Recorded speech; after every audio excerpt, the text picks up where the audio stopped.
झारखंड के तमाम 62,000 सहायक अध्यापकों को हार्दिक अभिनंदन, क्रांतिकारी जोहार। और इसके साथ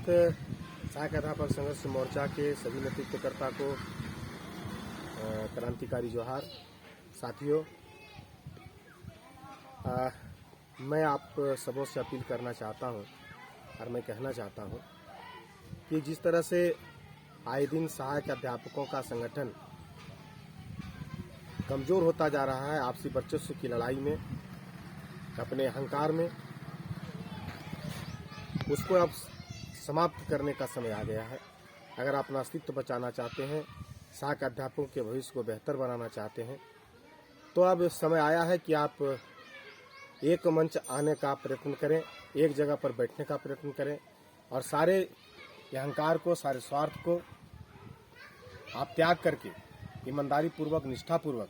सहायक अध्यापकों को वेतनमान या समान काम का समान वेतन दिलाने का कष्ट करें। साथियों, ये सरकार जो बनी है, जिसको हम लोग कल्याणकारी सरकार, जिसको माटी की सरकार हम लोग कहते आ रहे हैं, कुछ चीज़ों को देकर जिस तरह से हम लोग को झटका दिया है, हम लोग को इस पर जो है काम करना होगा कि सरकार से हम लोग किस तरह से समान काम का समान वेतन हम लोग प्राप्त करें। साथियों, मैं बार बार यह कहना चाहूँगा कि जब भी वार्ता या तो पूर्व शिक्षा मंत्री माननीय जगन्नाथ महतो जी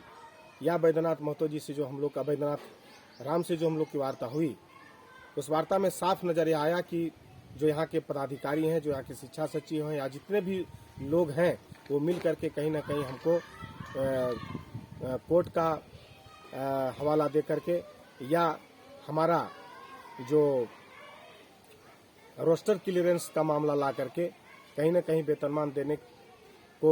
ये लोग किनारे अपने आप को ले जाते हैं। लेकिन मैं साफ कहना चाहूँगा कि अब समान काम का समान वेतन की लड़ाई हम लोग को पूरी ईमानदारी से, पूरी शिद्दत से हम लोग को लड़ना होगा और एक मंच पर आकर के लड़ना होगा, एक जगह बैठ करके लड़ना होगा।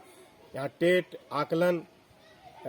सीटेट, ये सब को आधार छोड़ करके, अपने स्वार्थ को छोड़ करके हम लोग को लड़ना होगा। अन्यथा जिस तरह से आज हम लोग बिल्कुल झारखंड में तमाम जो संगठन है, जितने भी आज उस संगठन से भी हम लोग आज कहीं न कहीं नीरी और कहीं न कहीं हम लोग अब कमजोर पाता नजर आ रहे हैं, अपना अस्तित्व को खोता नजर आ रहे हैं। अगर हम लोगों ने संघर्ष करने को सिखाया, लड़ने को सिखाया और आज हम लोग खुद उस लड़ाई को भूल गए हैं, आपसी वर्चस्व की लड़ाई में, अपने आप को स्वार्थ की लड़ाई में, अपने अहंकार के जो बू हम लोग में नजर आता है, उस घेरे में आकर के हम लोग कहीं ना कहीं कमजोर पड़े हैं। इसलिए तमाम साथियों से, नेतृत्वकर्ता से अनुरोध है, आप तमाम जो संगठन हैं, उन संगठन के नेतृत्वकर्ता से हम गुजारिश करते हैं, हम निवेदन करते हैं कि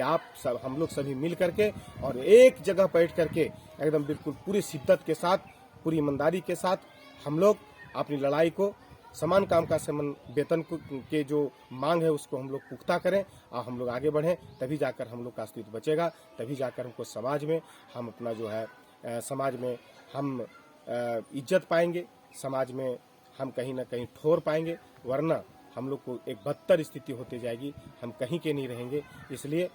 फिर से मैं गुजारिश करूंगा तमाम साथियों से कि जल्द से जल्द रांची में बैठकर इन तमाम बिंदु पर बात करते हुए सरकार के खिलाफ, सरकार के प्रति कहीं न कहीं हम लोग को स्टैंड लेना होगा और अपना समान काम के समान वेतन को हमको लड़ाई लड़ करके हमको प्राप्त करना होगा। धन्यवाद। सुमन कुमार, संघर्ष मोर्चा, सहायक अध्यापक संघ।